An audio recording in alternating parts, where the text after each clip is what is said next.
Hey loves, welcome back to my channel. If you are new here, my name is Faith, and today guys, we have Whoopi Goldberg panics as Rosie O'Donnell destroys her publicly. And you guys, I'm super excited as always. If you're yet to subscribe to this channel, please consider subscribing, give this video a massive thumbs up, comment, share, and all that good stuff. And without much ado, let's see what this video is all about. Listen.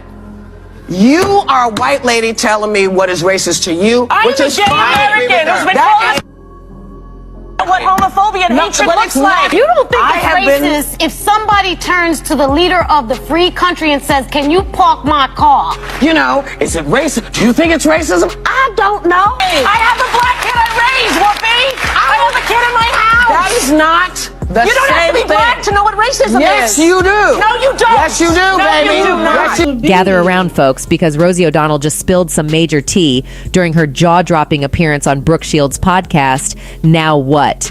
If you thought daytime talk shows were all about camaraderie and discussions, think again.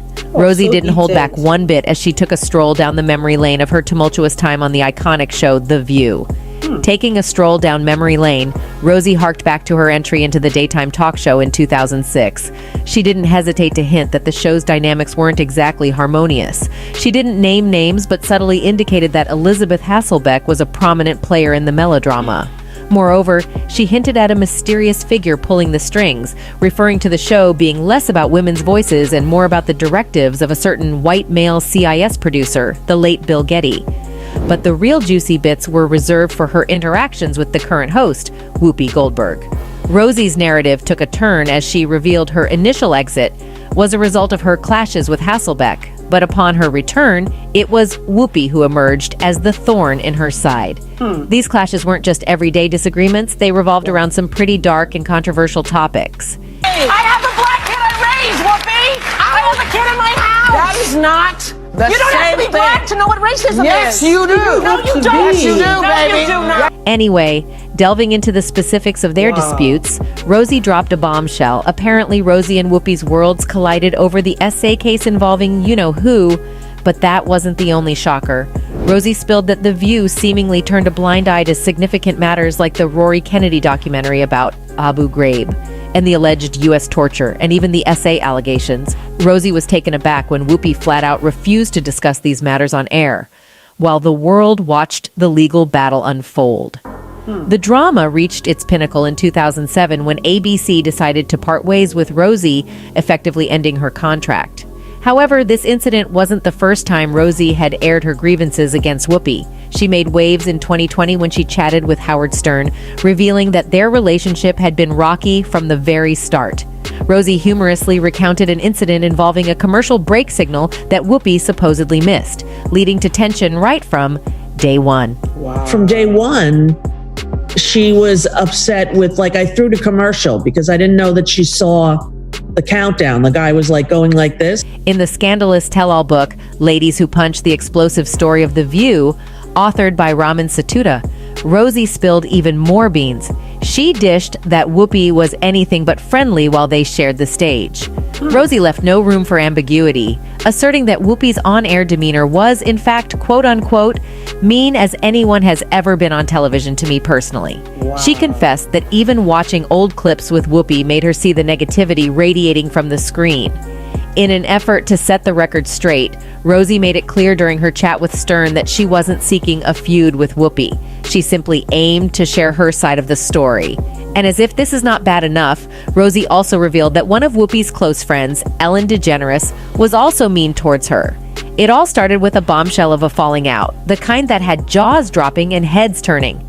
Ellen, known for her lovable persona and witty humor, left Rosie flabbergasted when she declared to Larry King that she didn't know her, and they weren't friends. Say what? The fallout was like a juicy soap opera plotline unfolding right before our eyes. And Ellen said, and I'm quoting, "I don't know, Rosie. We're not friends." I was watching TV in bed with my wife going, did she just say that? The Flintstones actress recently told an outlet, "It would never occur to me to say, I don't know her about somebody whose babies I held when they were born. It wouldn't be in my lexicon of choices to ever say." But wait, it gets even juicier. Rosie's story takes us down memory lane back to a time when their friendship was seemingly intact. She reminisced about a time when she held Ellen's babies when they were fresh out of the oven, a heartwarming gesture that would make anyone believe in the power of camaraderie. Yet, beneath the surface of this seemingly rock-solid friendship, a storm was brewing. Obviously. Rosie confessed to feeling a sense of solidarity when Ellen courageously came out as a lesbian, a pivotal moment that should have cemented their bond. But oh, how the tides turned when Rosie found herself navigating the treacherous waters of media scrutiny. Ellen, who held the spotlight as the queen of daytime television, seemed to have a change of heart, leaving Rosie high and dry when she needed her most. Now here's where things take a curious twist. Rosie revealed that Ellen recently slid into her DMs. Well, not exactly, but you get the picture. A few weeks back, I got this text from Ellen checking in on me and all that, Rosie revealed, her words dripping with intrigue. It's as if the spotlight was once again shining on their relationship, revealing a dynamic that's more enigmatic than meets the eye. But hold on to your seats, because Rosie isn't holding back on the truth, the kind that keeps tabloids churning and fans glued to their screens. She candidly spilled the beans about their weirdness, a term that leaves a trail of question marks hanging in the air. I don't know if it's jealousy, competition, or the fact that she said a mean thing about me once that really hurt my feelings, she said. O'Donnell also noted that DeGeneres told her, "I'm really sorry and I don't remember that," regarding the upsetting remark on their friendship, adding that she believed the 65-year-old television personality must have seen her talk about the situation on Andy Cohen's show last September. "I remembered it so well," she added. "I had t-shirts printed and I gave them to my staff that said, 'I don't know Rosie, we're not friends.' I have a picture of her holding Parker," she said, referring to her 28-year-old son, who had been an infant at the time the picture was taken. "I know her mother. I could identify her brother without her in the room. I knew her for so many years. It just felt like I don't trust this person to be in my world." In any case, the charismatic host of The View has charmed her way into the hearts of millions over the years, but recent events have unveiled a darker side to her that many never saw coming. While Goldberg has often presented herself as a voice of reason and compassion, insiders have started to whisper about her alleged hidden agendas and controversial statements that have left many viewers questioning her true intentions. From her outspoken views on politics to her questionable handling of sensitive topics, the cracks in her facade have become too glaring to ignore. Goldberg's show, The View, which once served as a platform for diverse voices and discussions, has come under intense scrutiny. Many argue that the show has become a breeding ground for heated arguments and biased perspectives, Obviously. all facilitated by Goldberg's alleged manipulation of conversations to align with her personal beliefs. Critics point out that instead of fostering genuine debates, the show has become a one-sided echo chamber, with dissenting Hey, opinions Brown. often pushed to the sidelines. I disagree When we with talk you. about racism, we have to understand that it's systemic, though, Whoopi. It is a system. You guys need to know what racist, real Recent events have taken a toll on Goldberg's image as well. The backlash following a series of controversial statements she made on air left many wondering whether she was truly advocating for open dialogue or merely trying to stifle opposing viewpoints. Her insistence on defending her words, rather than reflecting on the harm they may have caused, raised eyebrows among fans and critics alike. The ultimate reckoning came when it appeared The View was abruptly taken off the air, leaving many speculating about the reasons behind the show's sudden cancellation.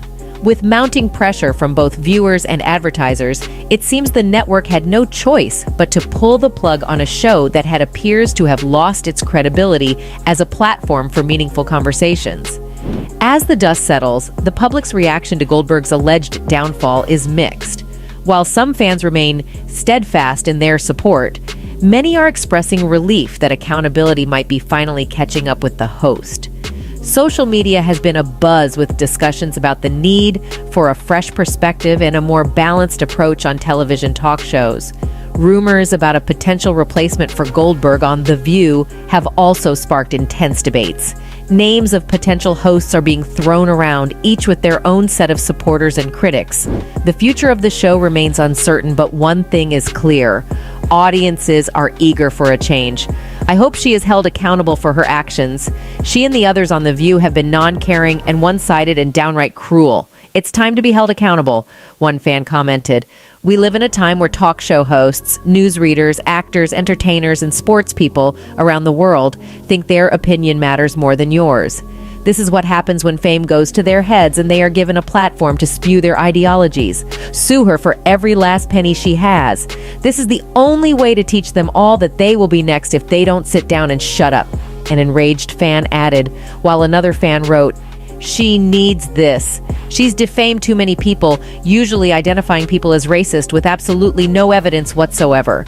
Though painful, this will be good for her. She needs to be held accountable for defaming people due to nothing more than her own hate. This behavior modification is way, way overdue." Anyway, that's it for this video, folks. Bye. Wow, you guys. The more I listen to the controversies surrounding Whoopi Goldberg, one thing that I'm just left with is that she sounds like a bully to everyone. Like she's literally mean to everyone around her. I don't even know whether there is a happy moment with Whoopi Goldberg because everyone keeps saying bad or not so good things about her. And let me know what you guys think about this video. I really had fun reacting to this one. If you guys totally enjoyed watching, give it a massive thumbs up, comment, share, and all that good stuff. And I'll see you guys in the next one. Bye, guys.